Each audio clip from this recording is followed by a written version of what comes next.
하나님 말씀 받겠습니다. 오늘 우리에게 주시는 하나님 말씀은 신약 요한계시록 3장입니다. 신약 400이면 요한계시록 3장 7절부터 13절까지의 말씀입니다. 신약 400이면 요한계시록 3장 7절부터 13절입니다.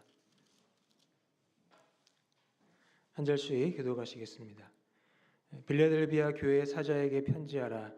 거룩하고 진실하사 다윗의 열쇠를 가지신 이 곧 열면 닫을 사람이 없고 닫으면 열 사람이 없는 그가 이르시되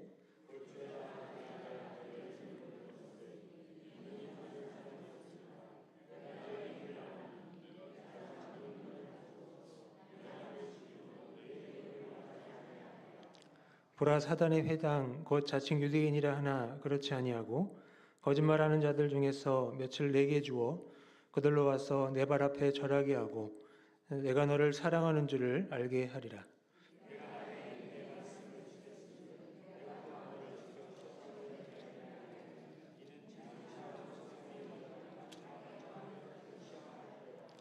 내가 속히 오리니 내가 가진 것을 굳게 잡아 아무도 내 면류관을 빼앗지 못하게 하라.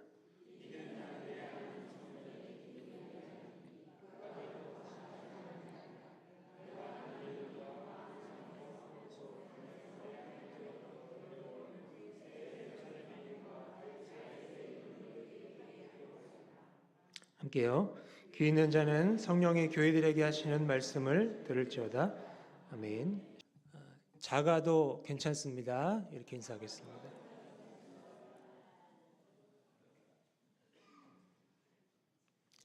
키 큰 제가 이런 말 하니까 기분 나쁘시지 않죠?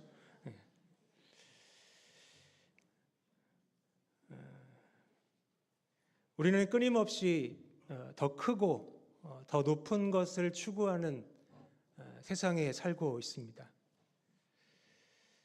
더 넓은 집, 더 좋은 차, 더 높은 연봉, 더 많은 재산, 더 많은 지위. 마치 이런 것들을 얻어야만 비로소 행복하고 성공한 삶을 산다고 말할 수 있는 그런 시대입니다. 이런 세상의 가치관은 교회 안에도 은연중에 스며들어서 교회의 크기나 교인 수, 화려한 프로그램, 사회적 영향력 등을 기준 삼아서 교회의 성공을 평가하기도 합니다.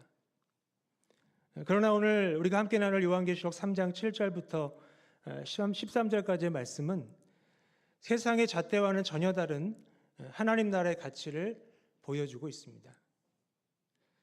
작은 도시의 작은 교회였던 빌라델비아 교회에 주시는 우리 예수님의 칭찬과 약속을 통해서 진정한 성공과 영광이 무엇인지 깨닫고 우리의 신앙을 돌아보는 귀한 시간이 되기를 간절히 바랍니다.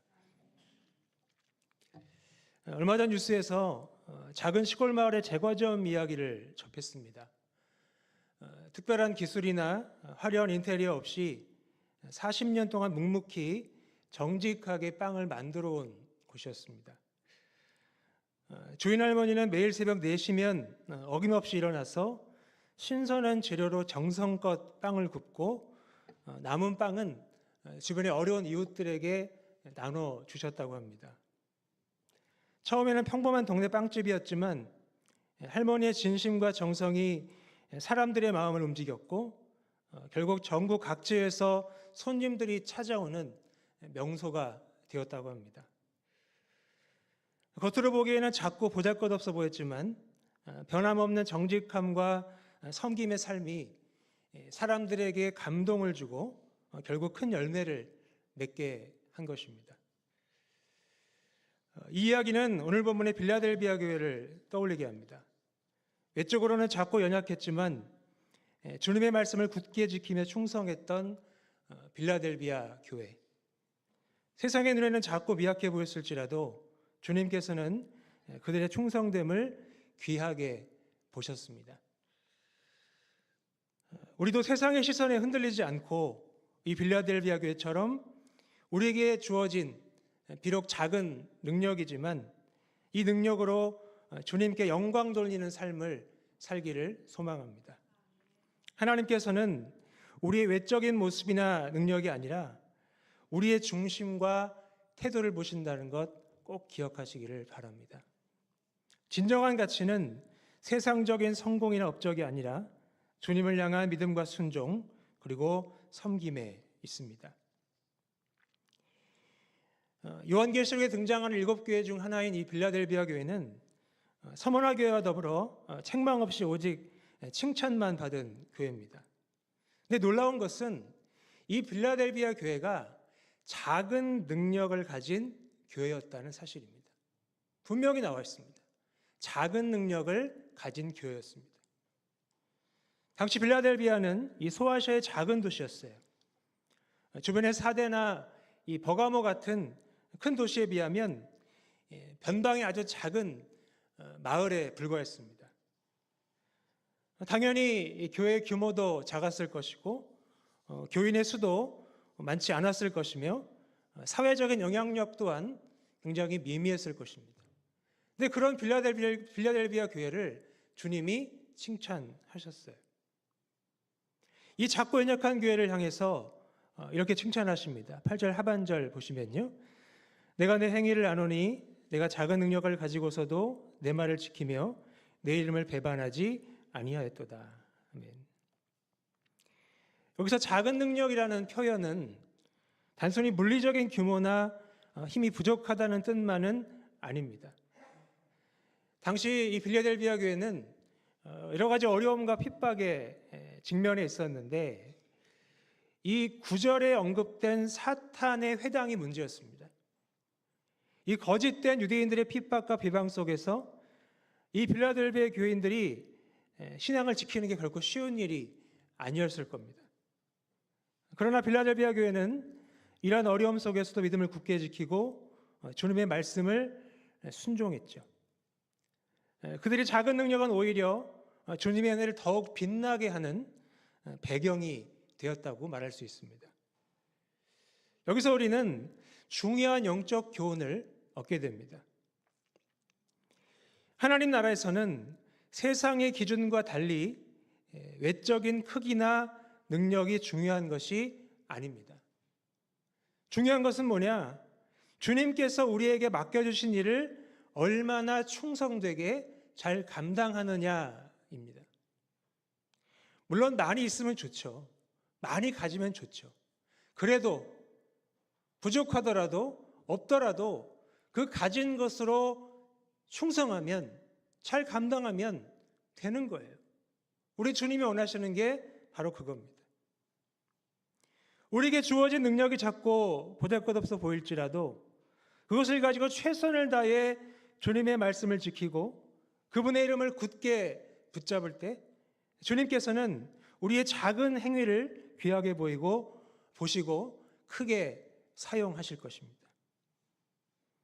빌라델비아 교회는 우리에게 작은 능력에도 불구하고 충성을 다할 때 주님께서 얼마나 큰 칭찬과 축복을 부어주시는지를 보여주는 아름다운 본보기라고 말할 수가 있습니다. 7절에 보면 예수님에 대한 이런 표현이 나와요. 다윗의 열쇠를 가지시니 곧 열면 닫을 사람이 없고 닫으면 열 사람이 없는 그라고 소개가 되고 있습니다. 근데 그 예수님이 이 빌라델비아 교회 앞에 열린 문을 두셨다고 말씀을 하세요. 다윗의 열쇠는 왕권과 권위를 상징합니다. 그러니까 예수님은 만왕의 왕이시고 만주의 주가 되시는 겁니다. 그래서 모든 권세를 다 가지신 분이에요. 따라서 예수님이 열어주신 문은 아무도 닫을 사람이 없고 또 예수님이 닫으신 문은 아무도 열 수가 없는 겁니다. 그렇다면 이 빌라델비아 교회 앞에 놓인 열린 문은 과연 뭘까요? 그것은 단순히 물리적인 문이 아닙니다. 그것은 바로 하나님의 나라로 들어가는 구원의 문인 동시에 복음을 전파할 수 있는 기회의 문입니다. 작고 연약한 교회였지만 주님은 그들 앞에 놀라운 가능성과 기회의 문을 열어주신 것입니다. 당시 유대인들은 이 예수 믿는 사람들을 핍박하고 회당에서 쫓아냈습니다. 너희가 가짜다. 왜 여기 있느냐 하고 쫓아냈습니다. 아마 때리고 돌을 던지고 소리를 지르고 쫓아냈을 거예요. 문적박대를 당하고 피를 흘리며 쫓겨났을 겁니다. 이런 상황이 그들에게는 이 복음을 전할 문이 닫혀버린 것처럼 보였을 거예요. 하지만 예수님은 그들에게 더 크고 영원한 문을 열어주셨습니다. 닫힌 줄 알았는데 주님께서 더 큰 문을, 더 영원한 문을 열어주신 거예요. 그래서 이 사람이 닫은 문 때문에 좌절할 필요가 없었습니다. 하나님께서 열어주신 문은 아무도 닫을 수가 없기 때문입니다. 우리의 삶에도 때로는 문이 닫히는 것처럼 느껴지는 순간들이 있습니다. 기도 응답이 늦어지거나 계획했던 일들이 막히거나 또 인간관계에서 어려움을 겪을 때 좌절하고 포기하고 싶은 마음이 많이 듭니다. 그러나 우리는 낙심할 필요가 없습니다.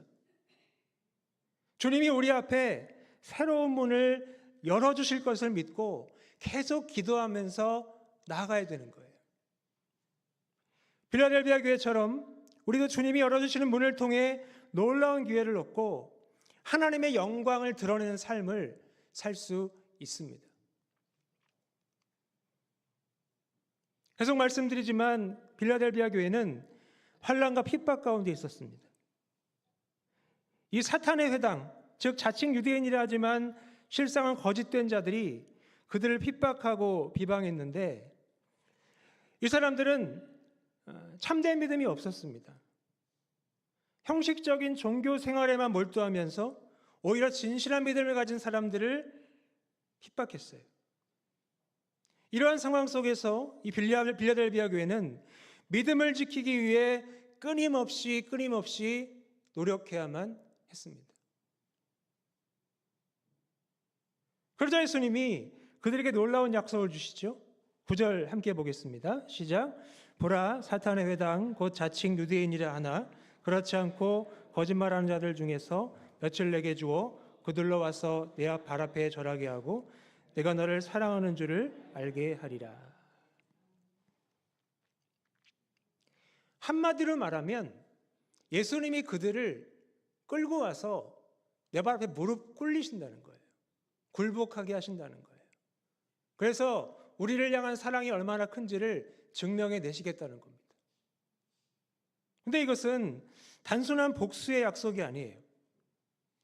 하나님의 구원 계획이 완성되는 날 모든 거짓과 위선이 다 드러나고 진정한 믿음의 가치가 확실히 드러날 것을 보여주는 예언의 말씀입니다. 지금은 우리가 약해서 핍박받는 것처럼 보일 수 있습니다. 하지만 결국 하나님의 백성으로서 영광스러운 승리를 거두게 될 것이라는 약속입니다. 또한 예수님은 10절에서 이렇게 약속하세요. 상반절만 함께 볼까요? 시작. 내가 나의 인내의 말씀을 지켰은즉 내가 또한 너를 지켜 시험의 때를 면하게 하리니. 여기서 시험의 때는 장차 있게 될 큰 환난을 가리키는 겁니다.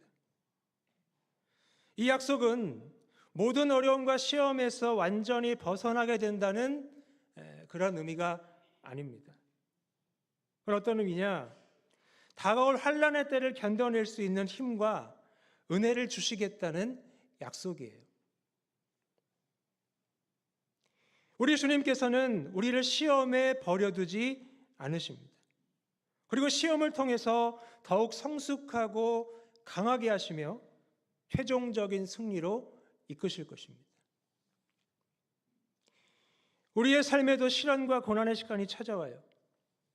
예상치 못한 질병, 경제적인 어려움, 인간관계의 갈등, 믿음의 시험 등 이 다양한 형태의 환난이 우리를 막 흔듭니다. 우리를 요동치게 합니다. 괴롭게 만듭니다. 그러나 우리는 이 빌라델비아 교회처럼 주님의 약속을 굳게 붙잡고 인내하면서 계속 나아가야 하는 거예요. 왜냐, 주님은 우리와 함께 하시면서 시험을 이길 힘을 주실 것이고 또 궁극적으로 영광스러운 승리로 인도해 주실 것이기 때문입니다. 마지막으로 예수님은 이기는 자들에게 세 가지 놀라운 영광을 약속하시는데요. 이 약속은 빌라델비아 교회뿐 아니라 오늘 우리에게도 동일하게 주어진 귀한 약속입니다. 첫째, 하나님 성전의 기둥이 되는 겁니다. 12절 상반절 함께 보겠습니다. 이기는 자는 내 하나님 성전의 기둥이 되게 하리니 그가 결코 다시 나가지 아니하리라. 당시 빌라델비아는 지진이 작은 지역이었대요. 일본처럼. 그러니까 지진으로 건물이 무너질 때 가장 중요한 건 견고한 기둥입니다. 기둥이 무너지면 다 무너지는 거죠. 하나님 성전의 기둥이 된다는 건 영원한 안전과 흔들리지 않는 믿음을 상징하는 겁니다. 세상의 풍파 속에서도 굳건히 서 있는 믿음의 기둥. 이것이 바로 우리가 추구해야 할 참된 영광이라고 말씀하는 것입니다. 둘째, 하나님의 이름과 새 예루살렘의 이름 그리고 예수님의 새 이름이 기록되는 것입니다. 12절 하반절입니다. 내가 하나님의 이름과 하나님의 성 곧 하늘에서 내 하나님께로부터 내려오는 새 예루살렘의 이름과 나의 새 이름을 그의 위에 기록하리라. 이름이 기록된다는 건 뭡니까? 소유권과 영원한 관계를 의미합니다. 넌 내 거야 라고 적어놓는 거예요. 우리의 이름이 하나님께 기록된다는 것은 영원히 하나님께 속한 자녀임을 확증하는 것입니다. 이보다 더 큰 영광은 없겠죠. 남는 거 그밖에 없어요. 그렇죠? 이 세상의 모든 돈이나 재물이나 명예, 지식 다 놔두고 가고 마지막 불심판 때 사라져 버릴 거잖아요. 남는 건 이거밖에 없어요. 셋째, 면류관을 받는 겁니다. 11절입니다. 내가 속히 오리니 내가 가진 것을 굳게 잡아 아무도 내 면류관을 빼앗지 못하게 하라. 면류관은 승리와 영광의 상징이죠. 우리가 이 땅에서 굳건한 믿음으로 승리할 때 주님께서는 이 영원한 생명의 면류관을 우리에게 씌워 주실 것입니다. 이 면류관은 세상의 어떤 것과도 비교할 수 없는 영광스러운 상급입니다. 말씀을 정리하겠습니다. 우리 사랑하는 매일교회 성도 여러분, 오늘 우리는 어떻게 살아가고 있습니까? 혹시 작은 능력 때문에, 부족한 재능과 불리한 환경 때문에 낙심하고 주저앉아 있지는 않습니까? 세상의 기준으로 보면 그럴 수 있어요. 우린 작고 연약할지도 모릅니다. 그러나 하나님 나라의 관점은 다릅니다. 중요한 것은 우리의 크기가 아닙니다. 우리의 충성이에요. 작은 능력이라도, 작은 믿음이라도 주님의 말씀을 굳게 붙잡고 그 이름을 배반하지 않으며 맡겨진 사명에 최선을 다하는 것, 그것이 진정한 승리이며 영광이라는 것 꼭 기억하시길 바랍니다. 빌라델비아 교회처럼 우리 일교회도 세상의 눈에는 작고 보잘것없이 보일지도 모릅니다. 그러나 주님을 향한 우리의 믿음과 충성이 있다면 주님께서는 반드시 우리를 통해서 놀라운 일들을 이루어 가실 것입니다. 그러므로 낙심하지 말고 주님께서 열어주신 이 기회의 문을 향해서 담대하게 나아가시기를 바랍니다. 작은 시골 제과점 주인이 40년 동안 한결같은 정직함으로 큰 열매를 맺은 것처럼 우리도 우리의 자리에서 묵묵히 충성을 다할 때 주님께서는 우리의 자금을 통해 놀라운 역사를 이루어 가실 것입니다. 제가 며칠 전에 독일에서 목회하시다가 은퇴하시고 귀국하신 선배 목사님을 만나게 됐습니다. 그분이 천안 사시는데요. 서울에 이제 치료받으실 일이 있어서 이제 올라오시는 김에 저를 보자고 하시더라고요. 그래서 저기 이제 강남 설릉에 나갔습니다. 그래서 함께 식사를 하고 차를 마시는데 제가 그분을 만나기 전에 소원이 하나 있었어요. 뭐냐면 요즘 큰 고민이 하나 있는데 그 고민거리를 선배님께 여쭤보고 답을 얻는 거였어요. 그래서 다 얘기했습니다. 저의 연약함, 저의 부족함, 제 절망감, 좌절감 다 얘기했어요. 다 말씀드렸어요. 근데 그분이 정말 많은 말씀해 주셨는데 몇 가지만 소개하겠습니다. 제가 연약하다고 하니까 뭐라고 하셨냐면 그분이 반말하세요 저한테. 한참 후배니까. 차라리 잘 됐네. 네가 가장 연약한 상태니까 하나님의 영광이 완전하게 드러날 거 아니야. 또 하나님께 쓰임받는 거에 대해서도 여쭤봤어요. 그때 이러세요. 하나님이 언제 어떻게 쓰시는지는 우리는 몰라. 우리가 가장 반짝거리는 모습일 때 쓰시는지 아니면 지금처럼 가장 연약한 모습일 때 쓰시는지 그건 아무도 몰라. 하나님만 아시지. 안 그래? 이러시더라고요. 이 말을 듣는데 눈물이 핑 돌더라고요. 막 눈물 참았어요 제가. 끝까지 그분의 말씀을 경청했습니다.